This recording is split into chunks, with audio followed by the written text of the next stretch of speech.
à Alors, fait. Frantz Fanon était antillais, donc il vivait donc ça aussi sa condition de noir, donc originaire de Guadeloupe, médecin, installé à Blida, et en même temps donc avec toutes aussi ses théories sur l'esclavage, sur la négritude. Et de ce point de vue-là, vous le rapprochez beaucoup plus d'Aimé Césaire, ou est-ce qu'il est différent d'Aimé Césaire? Je ne parle pas de Senghor ou autres qui sont, je dirais, dans la négritude, une espèce de négritude acceptable pour l'Occident. Par rapport à Aimé Césaire, vous le situez où, Frantz Fanon? Frantz Fanon aussi est un des fondateurs de la négritude. Qu'il n'ait pas nommé, si vous voulez, nommément la négritude, mais un des fondateurs de la négritude. Il connaissait fort bien Aimé Césaire, donc parce qu'il était aussi son élève au lycée Schœlcher, Victor Schœlcher, en Martinique.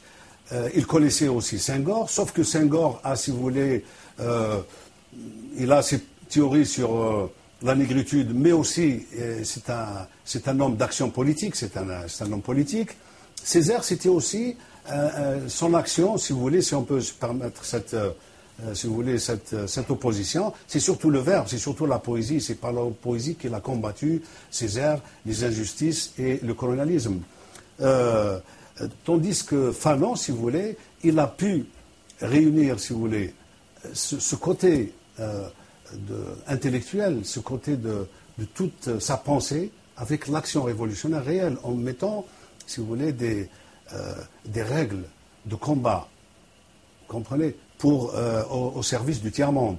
Et puis, c'est vrai que vous évoquiez sa vie en Martinique.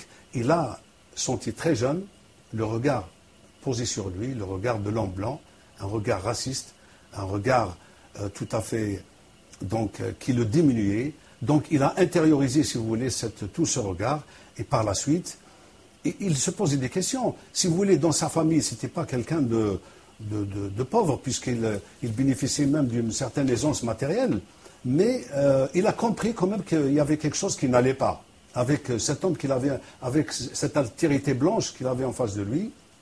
Et donc il se posait énormément de questions, et il est allé faire des études de médecine. Donc il avait de grandes dispositions, si vous voulez, pour ce genre d'études, mais en même temps, il n'était pas le médecin, si vous voulez, rigide et carré dans ses conceptions médicales et dans ses méthodes de thérapie, mais il lisait beaucoup de philosophes, il suivait des cours de philosophie d'Emmanuel Mounier, de Sartre, de Kierkegaard, de Heidegger, etc., où il a pu justement essayer de comprendre un peu cet existentialisme, cette façon de mettre, si vous voulez, en avant l'existence humaine et l'individu humain. Et par la suite, il a sollicité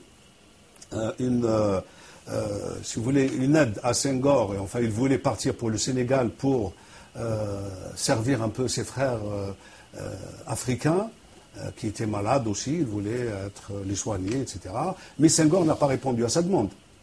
Donc il a saisi l'opportunité d'un certain Raoul Salan, qui était à l'époque colonel Raoul Salan. Donc il a saisi cette opportunité d'une affectation sur Joinville, et c'était pour lui quelque chose d'inattendu, c'était une grande aubaine, et il a saisi donc cette opportunité, il s'est installé à Blida, et quand il s'est installé à Blida, tout de suite il a compris, donc avec la connaissance qu'il avait sur le plan psychiatrique, il a tout de suite compris qu'il y avait des choses qui n'allaient pas, qui grinçaient un peu dans ses services, où on pratiquait le camisolage, où on pratiquait, si vous voulez, la séparation et l'isolement des malades, selon qu'on était bien sûr musulman ou chrétien, si vous voulez.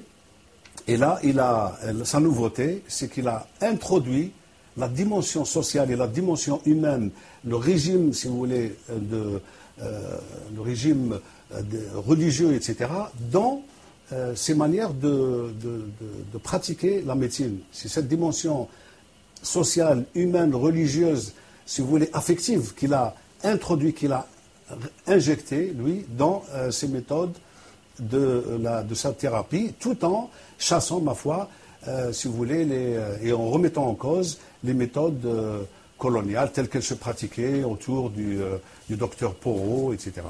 Alors on voit bien que Frantz Fanon est pris entre le marteau de l'Occident, des puissances coloniales qui asservissent les peuples, qui les divisent, en fonction de leurs propres intérêts, et l'enclume, en tout cas, il avait très vite perçu les dangers qu'allait générer la rapacité, l'autoritarisme, le cynisme des clans prédateurs qui visaient avant tout le pouvoir en trahissant les espoirs populaires de la Révolution, on voit bien que Fanon est pris entre ce marteau et l'enclume, en tout cas que sa pensée, elle est entière, elle est forte, et que de ce point de vue-là, ni d'un côté ni de l'autre, on a envie de le reconnaître, on a envie de lui donner sa place.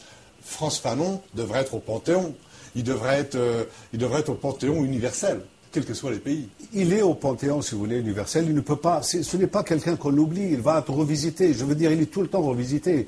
Mais il viendra un jour, si vous voulez. C'est comme ces révolutions qui naissent, qui éclosent un peu d'un jour à l'autre. C'est exactement pareil. Il y aura un jour, si vous voulez, où il aura sa reconnaissance, il aura sa légitimité, il est dans la postérité. C'est pas quelqu'un qu'on oublie facilement. Seulement, si vous voulez, c'est vrai qu'il est pris entre deux feux.